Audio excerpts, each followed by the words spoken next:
जय हिंद जोहार झारखंड। मैं शमशाद आलम। मनीष कश्यप का एक बात को लेकर काफी हंसी आता है और वो बात क्या है, वो जयराम महतो को लेकर कुछ बात कहे थे। क्योंकि मनीष कश्यप झारखंड का विधानसभा चुनाव में कई बार वो जो है बीजेपी का प्रचार करने के लिए झारखंड में आए और वो उलूल जुलूल बक के गए, क्योंकि उलूल जुलूल बकना उनका जो है कि आदत सा है।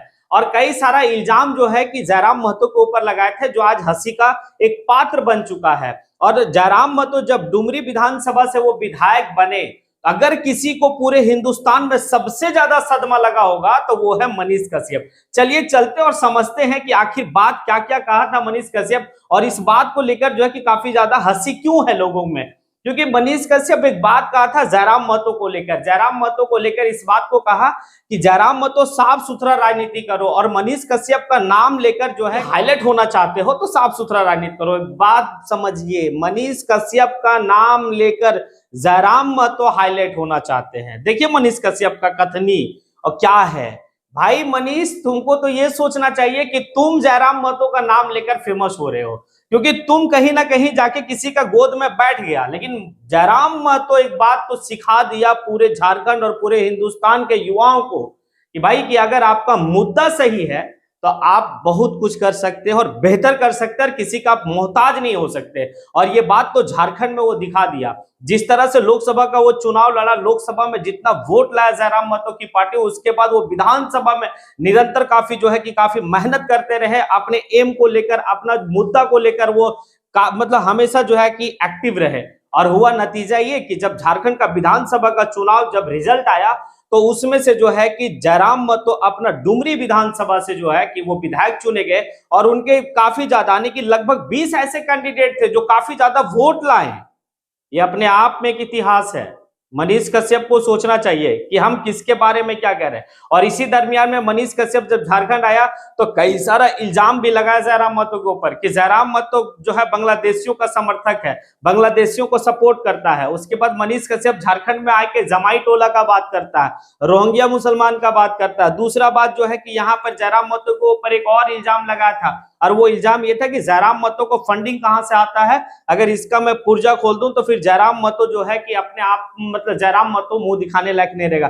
तो मनीष कश्यप, एक बात मैं तुमसे कह रहा हूं, पहली बात तो तुम झारखंड में आके पहले राजनीति सीखो यहाँ के बच्चा बच्चा से कि भाई यहाँ जाति और धर्म के आधार पर राजनीति नहीं होता, यहाँ मुद्दा के आधार पर राजनीति होता है। और जहां तुम कह रहा था कि जयराम महतो को फंडिंग मिलता, तो फिर बताओ ना जयराम महतो को फंडिंग कहां से मिलता है। जयराम महतो तो सीना तान के पूरे झारखंड और पूरे हिंदुस्तान में है। आओ तुम जब भी तुमको आना है और जयराम महतो के फंडिंग के बारे में जो कहना है कहो, बताओ।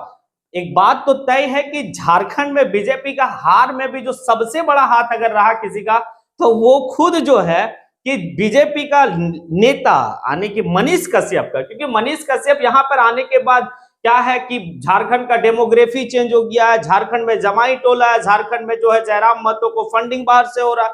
ये उलूल जुलूल बक बक के जो है कि यहाँ पर वो अपना जो है कि प्रोपगेंडा खड़ा कर रहे थे। लेकिन झारखंड के लोग काफी बेहतर जानते हैं इस सब चीज को कि आपकी प्रोपगेंडा चलने वाली नहीं है। यहाँ पर जो है कि मुद्दों की बात होती है, और इसी को लेकर तुम्हारे आका का इतना कम सीट आया ना, करना घर का ना घाट का रहा। मनीष देखो, एक बात तो तय है, तुम जिस जयराम महतो के बात करते हो ना, वो जयराम महतो का तुम बाल के बराबर भी नहीं हो। ऐसा तुम्हारा जो जो जो कहना, और क्या कह रहा जयराम महतो जो है कि सीखे तुमसे, और तुम्हारा नाम लेकर वो फेमस हो रहा।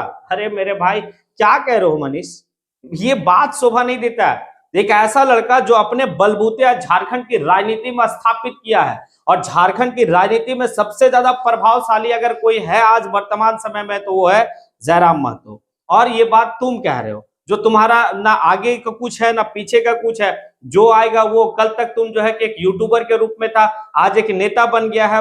फिर जो है कि तुम लोकसभा का चुनाव लड़ने का बात कह रहा था, फिर लोकसभा में तुमको बीजेपी का टिकट नहीं मिला तो तुम निर्दलीय लड़ना चाहता था, और तुम्हारी हिम्मत भी नहीं हुई कि हम निर्दलीय लड़ सके, और अंत में जाके बीजेपी का गोद में बैठ गया। लेकिन ये जयराम महतो जो है भाई, निर्दलीय खुद भी लड़ा लोकसभा का चुनाव में, 3.5 लाख वोट भी लाया, और इसके कई ऐसे कैंडिडेट थे जो है कि लाखों प्लस वोट लाए। यानी कि संजय मेहता जो है कि निर्दलीय उनके कैंडिडेट थे, फिर देवेंद्र नाथ महतो निर्दलीय उनके कैंडिडेट थे, अखिले मतलब इखलाक अंसारी उनके निर्दलीय कैंडिडेट थे। ये लाखों लाखों वोट लाए, तुम तो अपना नहीं ठिकाना रख सकता है और चले हो ज्ञान देने के लिए झारखंड में एक युवा जिसको टाइगर के नाम से कहा जाता है उसको ज्ञान दे रहे हो।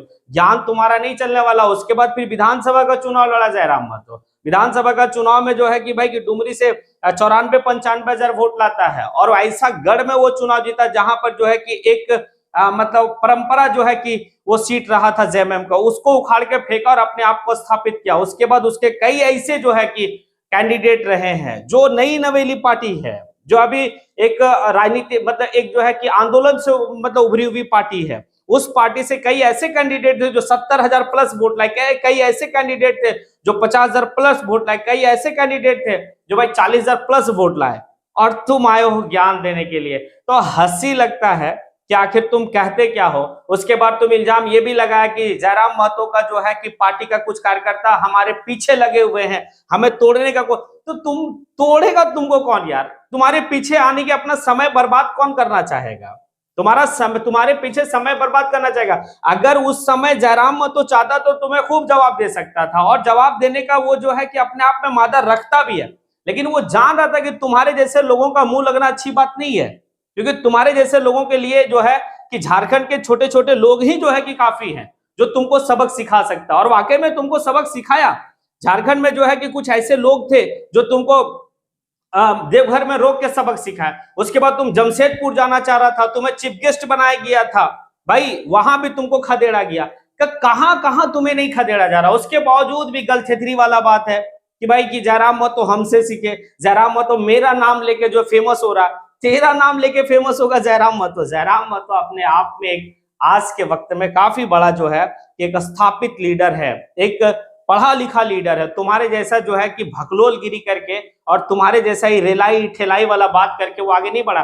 वो जन की मुद्दा को लेकर जो है कि लोगों के पास गया है, और वही जन की मुद्दा को लेकर जो है लोग उन्हें एक्सेप्ट भी किए हैं। और आने वाले भविष्य में एक बात है मनीष कश्यप, एक बात सुन लो तुम आज मेरा, कि आने वाले भविष्य 2029 में जयराम महतो झारखंड का सीएम होगा, क्योंकि वो आज से लग गया है और अभी से लगा है। वो चुनाव का नतीजा आने के बाद वो इंतजार नहीं कर रहा कि जाके विधानसभा में विधायक का शपथ लेंगे उसके बाद कामकाज के लिए निकलेंगे। नहीं, जयराम महतो तो जो है कि जिस दिन उन्हें सर्टिफिकेट मिला विधानसभा विधायक का, उसके बाद से ही वो निरंतर जो है कि अपने काम में लग गया है।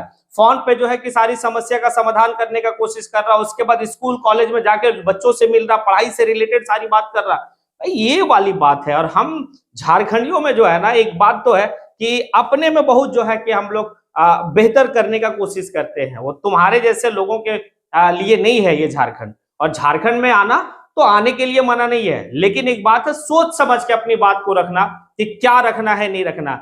अगली बार अगर ये झारखंड में आप तुम आया है मनीष, तो बेहतर तरीके से जो है कि तुम्हारी खातिरदारी होगी। क्या लगता है आप लोगों को, क्या जो मनीष कश्यप जयराम महतो को लेकर ये बात कह रहा था ये हंसी का पात्र है या नहीं है, या फिर क्या है? ये सारी बात आप जो है कि कमेंट बॉक्स में आके कमेंट जरूर करें। इसी के साथ मैं अपनी बात को यहीं पे समेटता हूं। जय हिंद।